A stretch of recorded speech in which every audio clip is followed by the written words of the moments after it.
Əllərimin titrəməsi, ürəyimin sevgi səsi yadımda qalsa nə olar? Varlığınla könül açan, dünyadan dünyama qaçan, yanımda olsa nə olar? Ürəyimin sevgi səsi, gözlərimin yol çəkməsi yadımda qalsa nə olar? Dünyadan dünyama qaçan, ürəyini mənə açan, yanımda olsa ne olar?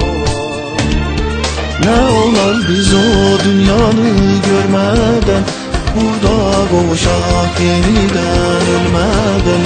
O zaman sevgi qədrin bilmeden, mənim canımı alsa ne olar? Ne olar biz o dünyanı görmeden, burada qovuşaq yeniden ölmeden. O zaman sevgi qədrin bilmeden, mənim canımı alsa nə olar?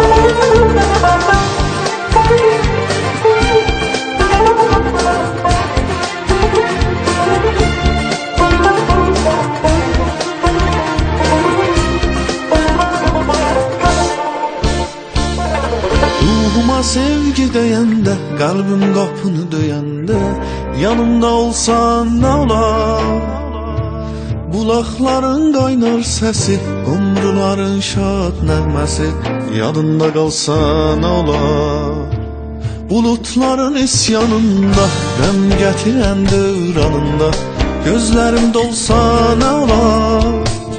Yazın qışın dolanışı, günəşin yerə baxışı səndə olsa nə olar?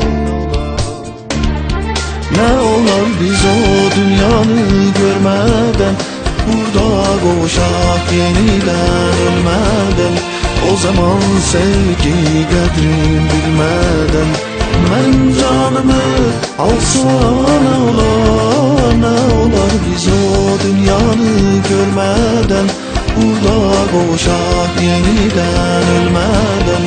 O zaman sevgi qədrin bilmeden, mənim canımı alsa nə olar?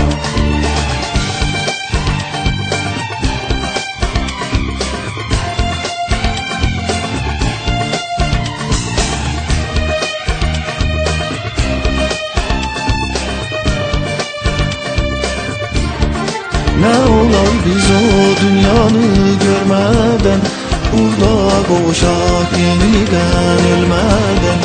O zaman sevgi qədrin bilmeden, mənim canımı alsa nə olar?